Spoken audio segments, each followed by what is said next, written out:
नमस्कार सगळे सन्मानार्थी, वंदनाताई, अजित, सगळीच राष्ट्रवादीची मंडळी, समोर असलेले वयानं मोठे त्यांना नमस्कार, बाकी माझ्यासारखे तरुण जे आहेत.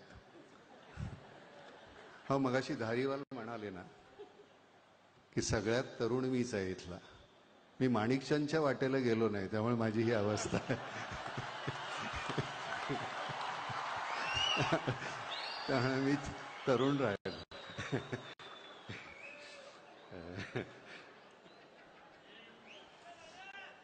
येतो, भेटतो नंतर. सगळ्यात ही गंमत आहे, तिथे असलेल्या प्रत्येकाला आपण आपलं वाटणं, हे राण्या, ही गंमत आहे. आणि ते मिळवणं माझ्या दृष्टीनं, म्हणजे ते मिळवलं नाही, ते मिळालं, आपोआप मिळतं. कुठल्या क्षणी तुम्हाला काय वाटेल माहिती नाही आहे. आणि त्या सगळ्या प्रवासामध्ये म्हणजे मला तुला अजित जसं मगाशी वाटलं की या चौघांमध्ये याचं नाव कसं, तसं मलाही आश्चर्य वाटलं. कारण गुरुजन वगैरे ह्या प्रभावळीमध्ये आपण जाऊ शकत नाही, आपलं वेगळंच आहे. तर त्यामुळे पण तरीसुद्धा मला माहिती, याची खात्री आहे की हा सन्मान नामच्या माध्यमातून केला जातो आणि तो माझा निश्चितच नाही आहे. मकरंद किंवा आमची सगळीच मंडळी, म्हणजे मी आणि मकरंद ह्यांनी उगाचच ते सुरू करायला निमित्त म्हणून आहोत. पण आमचा राजाभाऊ शेळके आहे, केशव आगाव आहे, शुभा महाजन आहे, इथापे आहे, कांताराव आहे, अविनाश पोळ आहे. ही सगळी मंडळी तिथं अतिशय राबणारी जी मंडळी आहेत, ही हिरो आहेत. जाणीवपूर्वक मी त्यांचं नाव एवढ्यासाठी घेतो, खऱ्या अर्थानं ही तिथली हिरो मंडळी आहेत. अजित, इतकं केवढं मोठं काम, 540 किलोमीटर एक्स्कवेशन करायचं एवढं. आणि एरवी सरकारी याच्यामध्ये त्याला किती पैसे लागले असते मला माहिती नाही, 200-250 कोटीच्या वर लागले असते कदाचित, मला माहिती नाही, तुला जास्त माहिती असेल.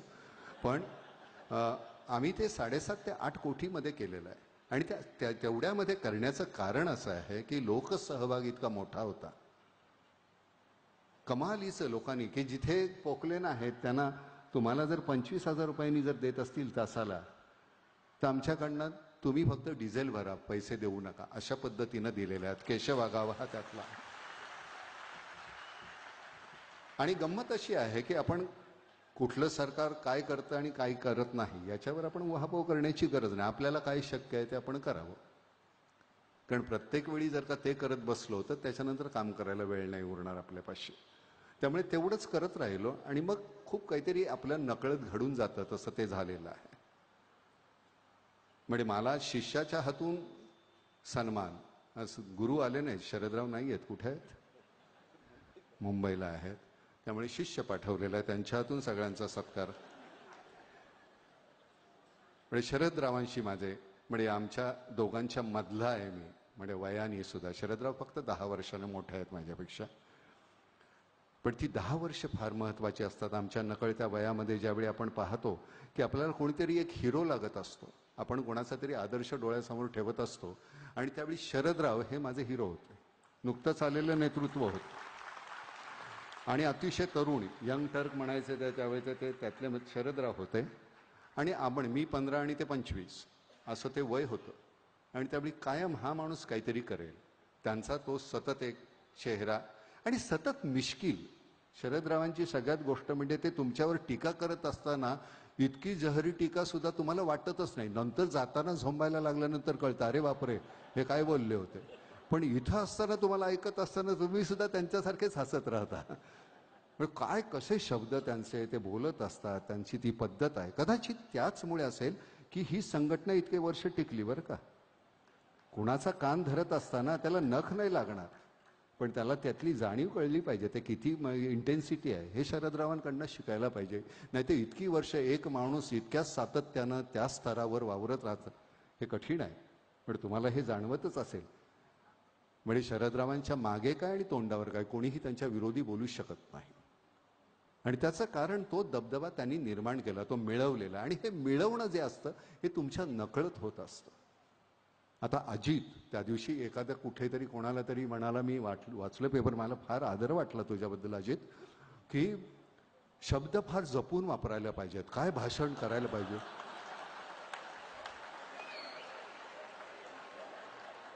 तुमच्याच पक्षातलं कोणतरी आहे तो, काहीतरी नाव त्याचं, काय बरं नाव त्यांचं,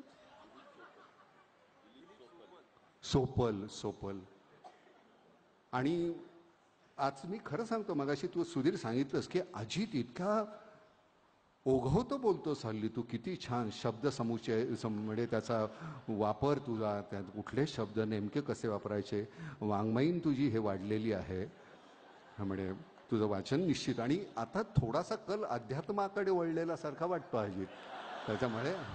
हो नाही खरंच, म्हणजे अतिशय अशी विद्वत्ता प्रचूर भाषणं अजितची ऐकायला लागल्यानंतर मला फार गहिवर आलं होतं हल्ली.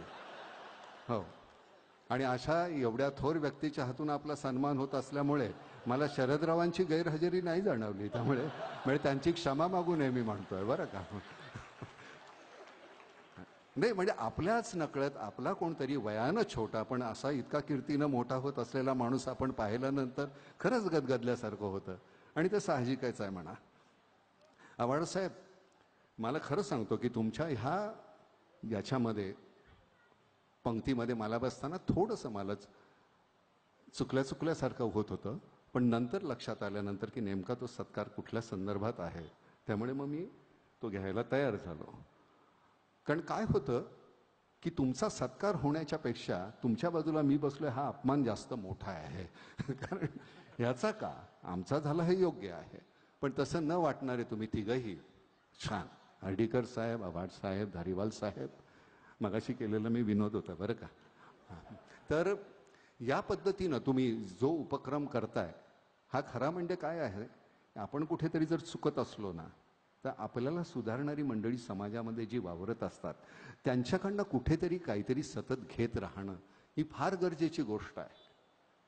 कारण आपल्या नकळत, मला कळत नाही म्हणजे अजित तुझ्याही लक्षात येईल की काही वेळेस सतत तुझ्याकडे येताना आपल्या नकळत आपल्याला वाटतं आपण किती मोठे झालेलो आहोत, तू तेवढाच असतोस खरा तर, पण तरी सुद्धा तुझ्या नकळत आपण इतके महत्वाचे आहोत का, आपण अमुक आहोत का, ते तमुक आहोत का, असं वाटायला लागतं, आणि आपली नेमकी ओळख आपण विसरून जातो. मला असं वाटतं की जमिनीवर उभं राहिल्यानंतर पडण्याची म्हणजे गरज नाही, म्हणजे भीती नसते, आणि लागतं कमी, समजा उभ्या पडलात तरी. उंचावर असल्यानंतर गोंधळ होतो. हो, काल सगळेजण इतकं उदं करत होते आणि आज आपल्याकडे कोणी ढुंकून पाहत नाही, हे अतिशय वाईट आणि करुणास्पद आहे. तशी वेळ आपल्यावर येऊ नये. मला असं वाटतं आपण जमिनीवरच राहावं. अजित माझा कालही मित्र होता, आजही आणि उद्याही राहील, जोपर्यंत मी अजितकडे काही मागत नाही. ज्या दिवशी मी अजितकडे मागेन की हे मला काहीतरी दे, त्यावेळी माझ्यावर माझ्या किमतीचा टॅग लागेल, आणि ते तसं होऊ द्यायचं नाही. कधीही आयुष्यात ती वेळ आणायची नाही. आपल्याला देवानं माणसाचा जन्म दिला, याच्या पलीकडे आपल्याला अजून काही देवाला सुद्धा त्रास देण्याची गरज नाही.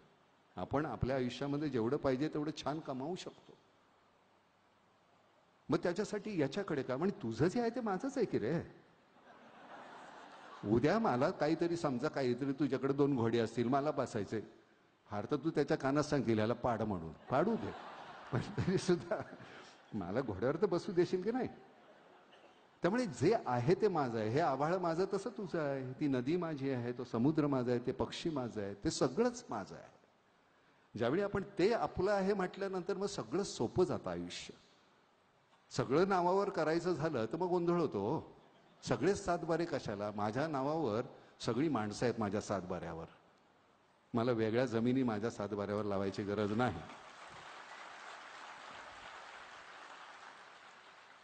उद्या अजितकडे काही मागितलं तो नाही म्हणेल का, काय रे तुझं लक्ष दुसरीकडे आहे, मी फार महत्वाचं बोलतोय.